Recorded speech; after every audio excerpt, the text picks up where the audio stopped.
Hello, everyone. I'm just going to wait another minute here, or just slightly less than a minute, for anyone else tuning in this morning.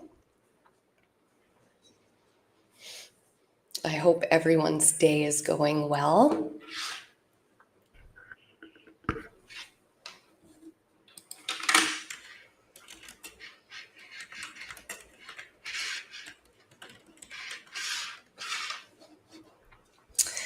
Okay, so welcome to Lux Elite Live. For those of you who don't know me, my name is Nicole East, and I am the CEO and founder of Lux Elite Yachts. So I'm really glad you could join me today.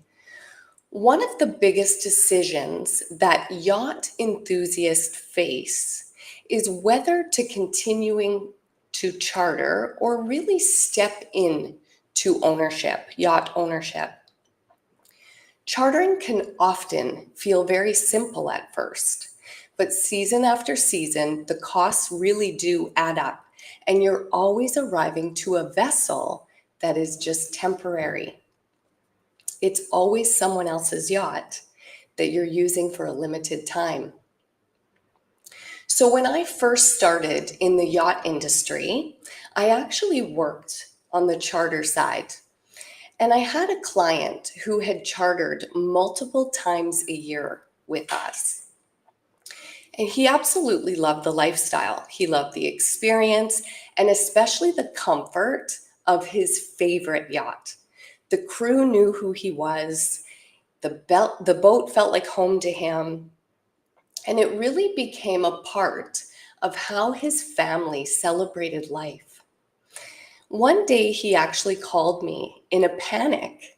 He had forgotten his wife's birthday. He wanted to arrange something very special for her. So naturally, we went straight to his favorite yacht, only to find out that the owners had pulled it off the charter market. It was no longer available. He was absolutely devastated. This wasn't just about finding another boat. For him, it was this yacht, this crew, the sense of belonging that his family had built on board. And instead, I had to place him on his second best option. I'll never forget later that year, over another booking, he looked at me and he said, "You know, Nicole, I may as well have bought a yacht by now." And that moment stuck with me because he wasn't just talking about the numbers. He was talking about the ownership, about having consistency, pride, and peace of mind that his lifestyle wasn't subject to someone else's decisions. And that's when I realized there has to be a smarter path to bridge chartering and full ownership. So I want to start today by talking about the three main things that I always talk with my clients about when we're comparing chartering to co-ownership. Then I'm going to answer some questions that have been sent to us ahead of time. And then I'm going to open up the floor to you, my live audience, to ask any questions that you would like to ask today. So the first thing we always talk about when we're doing a consult with our clients is the lifestyle. With chartering, you can have availability issues. You're constantly changing yachts, which means different crews, and this creates uncertainty. With co-ownership, you are actually guaranteed access. You have familiarity with your crew. You have a welcome home feeling each and every time you're on board. There's also plenty of time saved because you're not chasing brokers or contracts or making last minute changes. And this brings a level of privacy and trust because you know exactly what you're walking into each and every time. Really, chartering is renting, whereas co-ownership is a sense of belonging. So the next thing we always discuss is the financials behind it. So I want to take everyone today through a live example of exactly what the financials look like when you're comparing chartering to co-ownership. So let's look at one of our fleet offerings, which is the Majesty 100. So this is a dual region yacht, and it spends winters in the Bahamas and summers in the northeastern seaboard in the USA. So this yacht, we actually have a 4-year exit strategy. So what that means is after 4 years, we sell the yacht on behalf of the owners, and the owners will receive the proceeds equal to their equity portion. This is also a commercial registered yacht.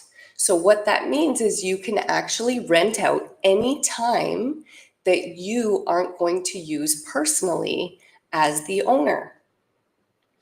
Now, this particular yacht has a previous pro forma based on previous history. This yacht rental rate or charter rate for 1 week is $100,000 plus your advance provisioning. So let's say, as the owner, you're going to use this yacht 2 weeks per year, once in the winter and once in the summer. The rest of the time you're going to give to Lux Elite, and we're going to go ahead and charter that on your behalf. Well, let's assume for conservative sake and based on previous pro forma history, so we know what the yacht is currently doing, that each owner receives 2 weeks of charter income.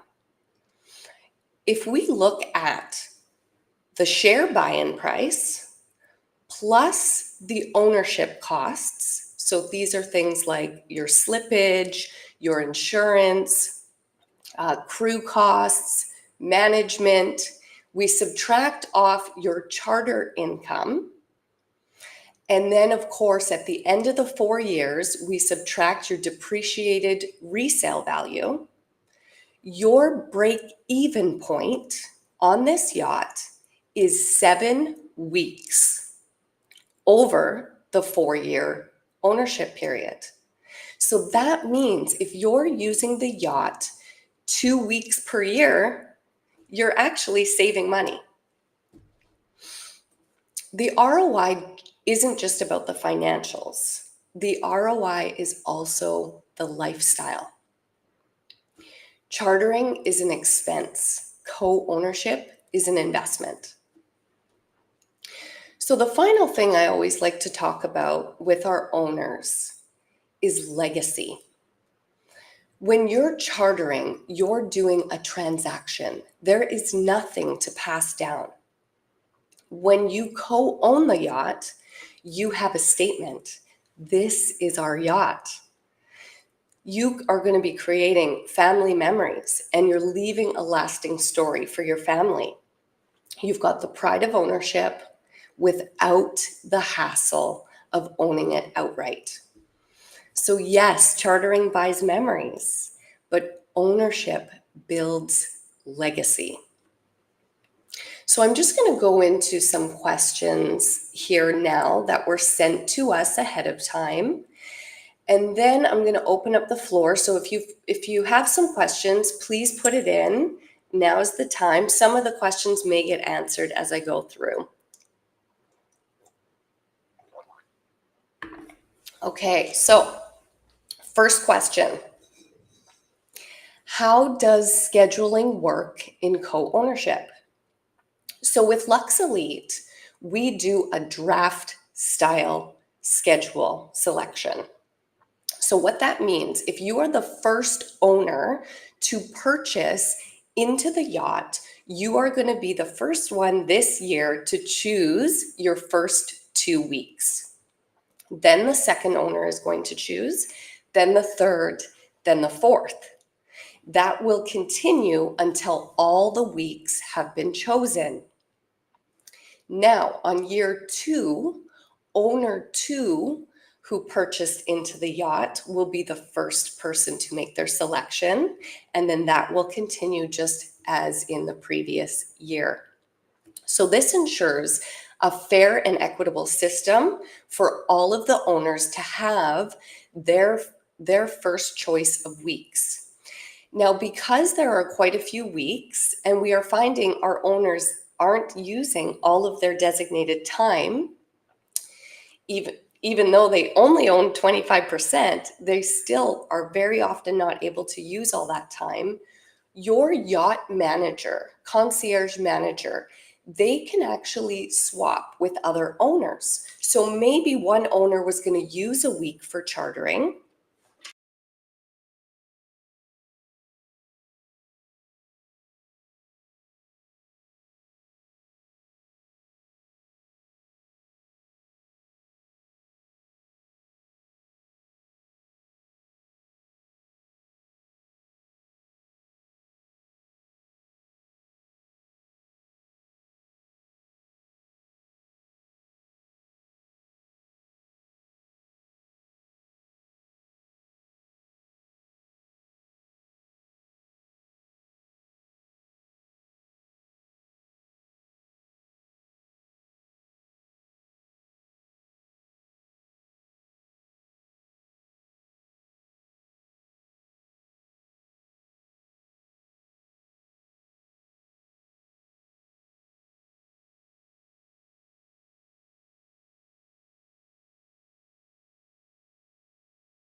Okay, I just want to make sure you guys can see me okay.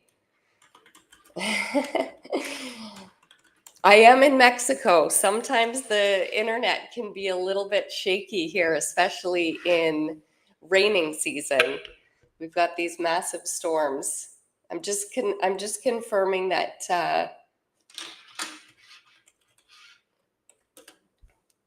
that you guys can see me okay.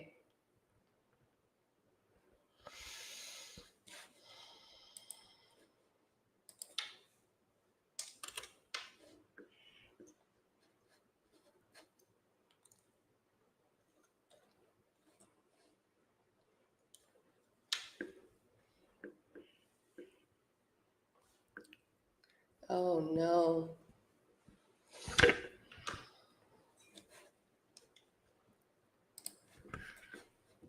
Okay, can you guys see me? Okay, I'm back. I apologize, everyone. I am in Mexico, so sometimes the internet can slightly go down for a minute unexpectedly, especially in raining season here. So thank you for your patience for those of you who are still with me. So where I was, I believe, is that as owners, there is actually quite a bit of flexibility. There is quite a bit of flexibility between our owners if you're wanting to switch your weeks. So our yacht manager, our concierge manager, can go ahead and arrange some swapping. So there's lots of opportunity there for everyone. We also, this is really exciting, we're actually building an app exclusive for our co-owners. And this is, we should have this completed here in 2026. And we're going to implement the scheduling system right within the app. So it's going to know whose owner selection time it is.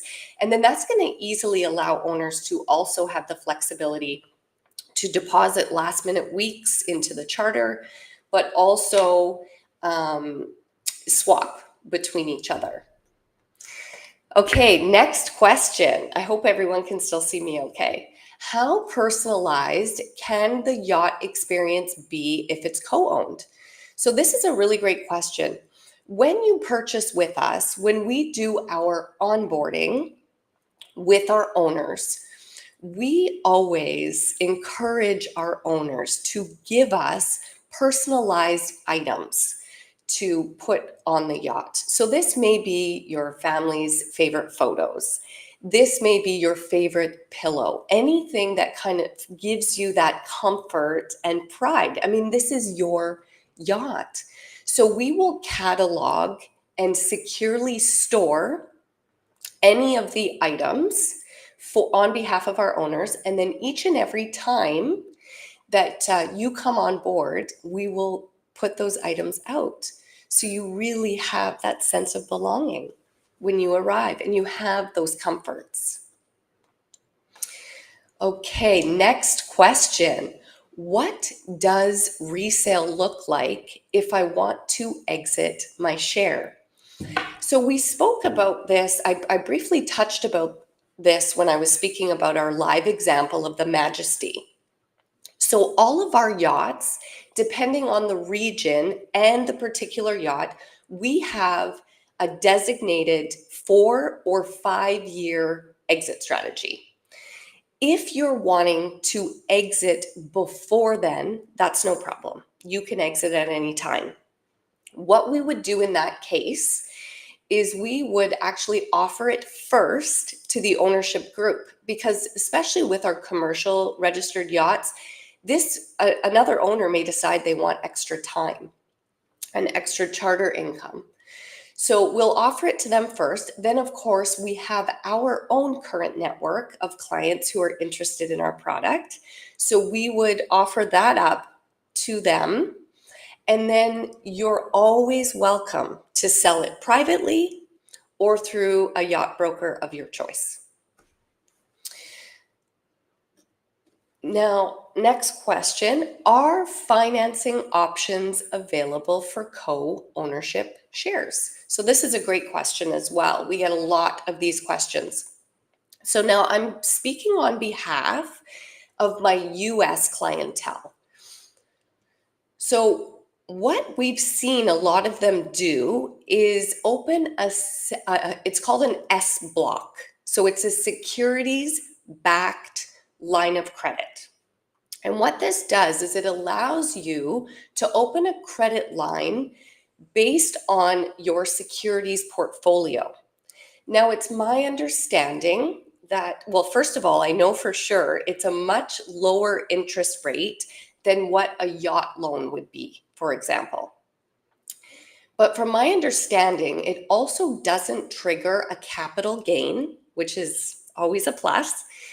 And it also does not report to the credit bureau. So this has been a really great way for our clients to be able to use a product to purchase their yacht share. Now, we can do private financing. The only thing is all of the owners would have to be participating in the financing, and each one of them has to qualify. So the S block is probably a better solution, but you never know. The ownership group, this may be a strategy used, especially with our commercial yachts. So we could talk about that in your consult. Okay, so next question. What happens if one owner doesn't pay the share of their costs? So this is a very smart question.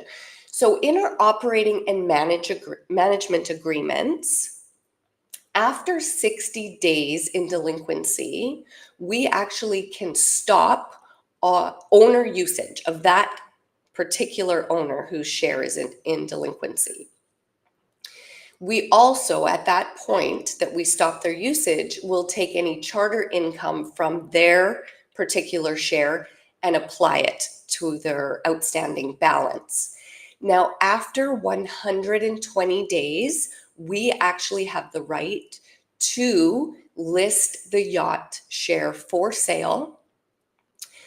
And then we would pay out any outstanding balances. and then of course give the remaining balance to that particular owner. So that's to protect the ownership group as well as us, the management company. So next question, is my ownership protected legally, or could another owner's actions affect me? No. So this is precisely why we structure SPVs and LLCs. Each investor owns shares in the company, not the underlying asset itself. So if one owner makes a poor personal decision, their creditors cannot touch the asset itself. So that's ensuring that your wealth and your position are going to stay secure no matter what any of the owners do. Okay, a couple more questions and then I'll open it up to you guys.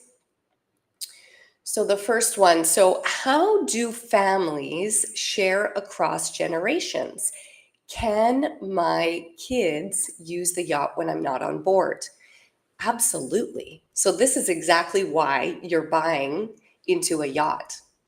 So of course we've got, full crew, a full yacht concierge manager. You let us know that your children are coming and we will ensure the yacht is ready for their arrival just so they can experience it in the exact same way as you. Okay.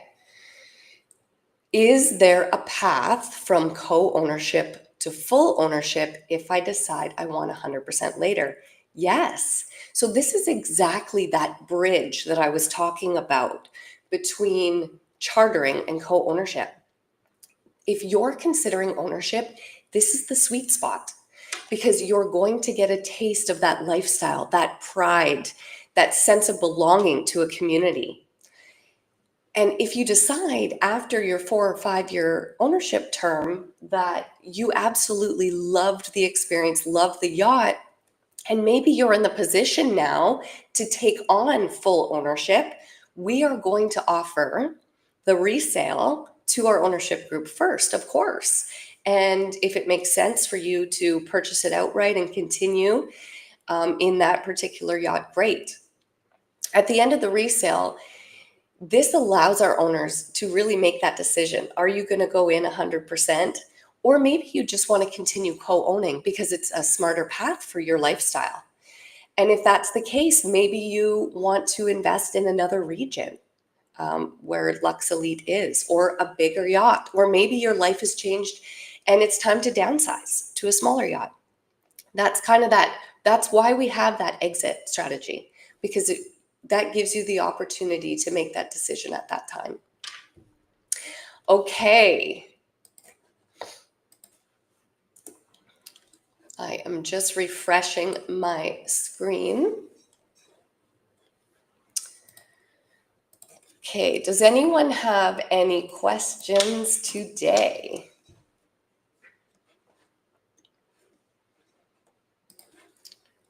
Okay, so first question. How does the cost of yacht ownership compare to the cost of chartering?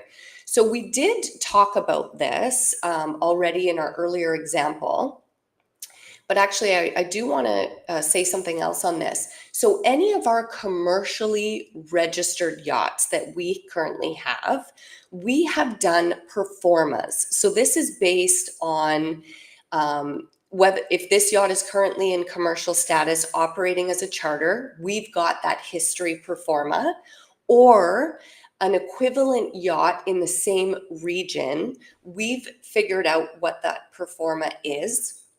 So in your consult, we can actually go through that with you to show you where that break-even point is. So, and then you've signaled to yourself, okay, I know I'm going to use it at least, like in the Majesty example, 2 times per year, 2 times per year, 1 in each season. That's 8 times. Well, this saves money. Now, if I also gift it to my children to use, now it's even more. We're saving, potentially hundreds of thousands of dollars. So happy to go through any of these performas with you to really see if it makes sense in that way.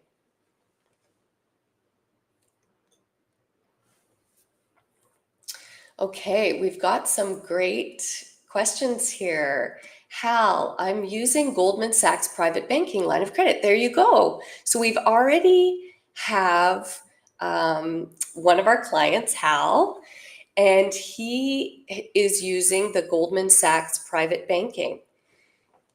So there you go, you guys. There's lots of options. You're going to want to speak to your wealth manager and your financial planners to really figure out what is going to be the best strategy for you.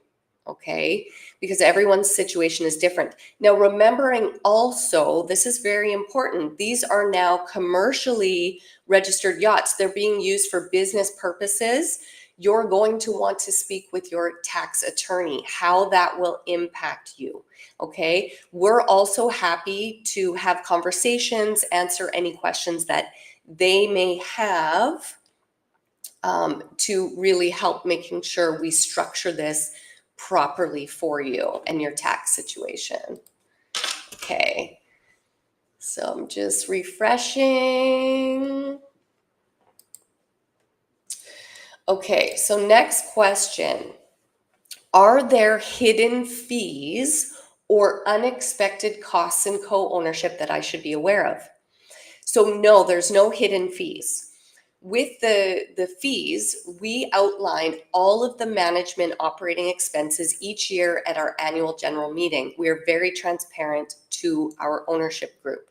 So this is going to outline things like your marine fees, your crew costs, your management fees, your insurance. This is going to be your, and also, sorry, this is important to note, your preventative maintenance. So we're doing ongoing maintenance on the yacht to really maintain that high value of resale. So those are the fees. Now, unexpected costs. Yes, there can be unexpected costs, of course. So we have set up for each of our ownership group, we have a contingency fund. So that allows our management to pull in case something unexpected comes up. So as you might have recalled, on my last LinkedIn Live, we talked about potentially, the AC went in an example. Well, this will allow us to pull immediately and get that fixed on behalf of the group because the next owner is probably coming on board right away. Or a charter. We need to get things fixed very quickly. Now, we are buying yachts that are 5 years old or newer. So, and of course, they're being inspected before we purchase them. So at the end of the day, and then we're maintaining them to make sure that they're running smoothly. So unexpected costs are a minimum, but they can happen. So I want to be transparent on that. Okay, next question. Okay, so we've got time for a couple more questions here. So can co-ownership be structured in a way that offsets costs when I'm not using the yacht? Yes, so this is the commercially registered yacht. So any of our yachts that are registered for commercial use, we have the ability to charter that. We will market the yacht and we will manage the yacht for chartering, and you receive the income from the charter. And you can use that to offset your share price, your ownership costs. At the end of the day, it lowers the cost of entry when you're comparing the total cost of the share over the lifetime. So next question. Okay.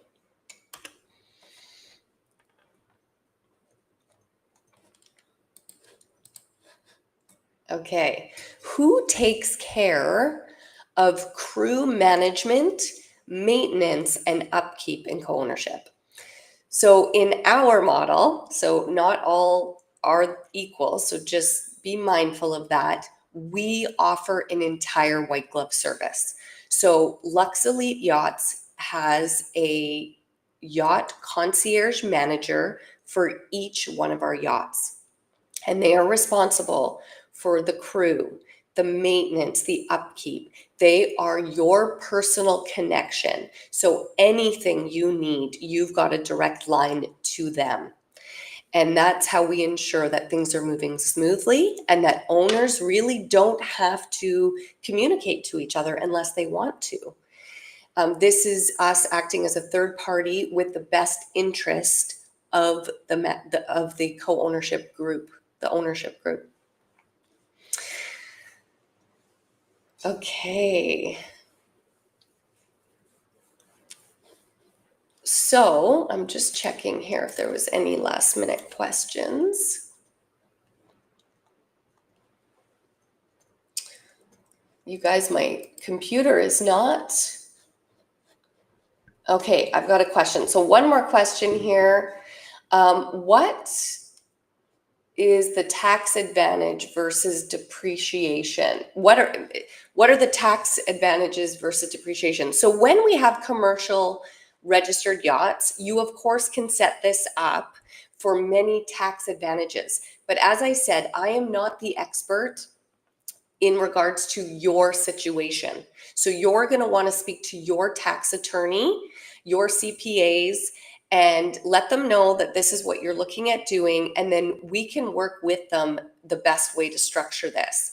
Now, the question might be, right now, many of you maybe have heard the bonus depreciation, the big, beautiful Bill Act. So this is allowing US clients or citizens to write off the full depreciation of the yacht purchase in year one. There are restrictions to that, and one of them is that it needs to be used for commercial use more than 50% of the time. So again, we can get into more conversation with this in our consult and how that would apply to your specific situation. But there's lots of benefits, and that's why we love the commercial strategy and offer this in a lot of our fleet opportunities. Okay, everyone, so that wraps up today's live. If you are interested in exploring this further, you can go to my LinkedIn page in my featured section and book a one-on-one consult. So we would spend some time really understanding your lifestyle goals and if this is going to be a good fit for you. And we can go through all of these tax strategies and what region is going to be the best fit and kind of go from there. So thank you for tuning in. Thank you for all the engagement. And I look forward to seeing everyone next time.